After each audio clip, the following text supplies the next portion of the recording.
সবাই মিলে একসাথে আমরা পিঠা বানিয়েছি। আর কি পিঠা বানিয়েছি, কিভাবে বানিয়েছি সেটাই আমি আপনাদের মাঝে শেয়ার করব আর কি। তো চলুন আমরা কি পিঠা বানিয়েছি দেখার জন্য। যাই হোক, প্রথমে আমরা এখানে চালের গুঁড়িগুলা একটু ভেজে নিচ্ছি আর কি। চালের গুঁড়ি বলেন, আর অনেকেই চালের আটাও বলে, সমস্যা নেই। তো ভেজে নেওয়ার পর এখানে তালের রস দিয়ে আর কি গুঁড়িটা মেখে নেওয়া হচ্ছে খুব ভালোভাবে।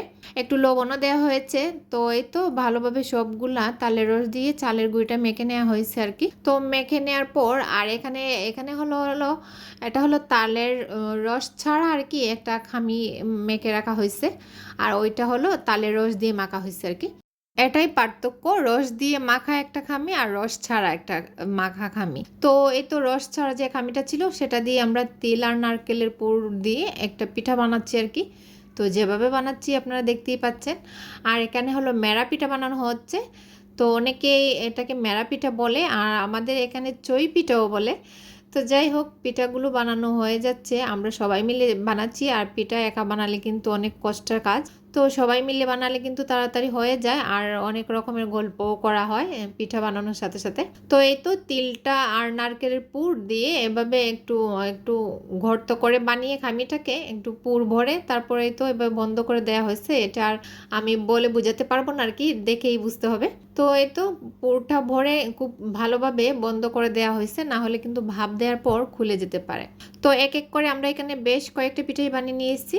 তো যাই হোক, এখানে আমি আর একটু দেখিয়ে দিচ্ছি আর কি। তো এভাবে আমরা পিঠাগুলো বানিয়ে নিচ্ছি আর বিভিন্ন ধরনের গল্প করতেছি আর কি। এটাই হলো মজা, পিঠা বানাতে বসলে সবাই মিলে গল্প করা হয়। আর এখানে দেখেন, এখানে হলো তালের রস দিয়ে মাখানো যে খামিটা ছিল সেটা দিয়ে তালের পিঠা বানিয়েছি আমরা। এটাকে তালের পিঠা বলি, মেরা পিঠা বা চই পিঠা যাই বলি না কেন, এটা বানিয়ে নেওয়া হলো। এখন পিঠা বানানো তো শেষ, এখন সেদ্ধ করতে হবে। তো এখানে মাটির চুলাতে দেখেন হাঁড়ি বসিয়ে পানি দিয়ে তারপরে হলো মাটির পাতিলটা বসিয়ে ভাপ দেওয়া হচ্ছে আর কি। আর সবগুলা পিঠা দিয়ে তারপর যখন একদম বড়ে যাবে হাঁড়িটা, তখন ঢেকে দেওয়া হবে। এই তো হাঁড়িটা বড়ে গিয়েছে, এখন ঢেকে আমরা সেদ্ধ করে নেব আর কি। তো এই তো সেদ্ধ হওয়ার পর একটা ঢেলে নিলাম একটা বড় ডিশে আর কি। তো ঢালার পর দেখেন পিঠাগুলো কিন্তু একদম নরম, হালকা করে সরিয়ে সরিয়ে রাখতে হবে। তো যাই হোক, এই পিঠাগুলো তো হয়ে গিয়েছে। এখন তালের রস দিয়ে যে পিঠাগুলো বানানো হয়েছিল সেগুলো মাটির হাঁড়িতে দিয়ে আবারও বসিয়ে দেওয়া হবে চুলায়, ওই যে আর একটা পাতিলের উপরে বসানো হবে আর কি। পানি সহ ওই পাতিলটার উপরে বসিয়ে দেওয়া হবে।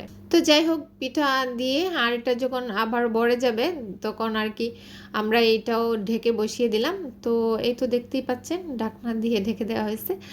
আর এগুলোও সেদ্ধ হয়ে গিয়েছে, আর এখন এগুলো নামানো হয়ে গেছে আর কি।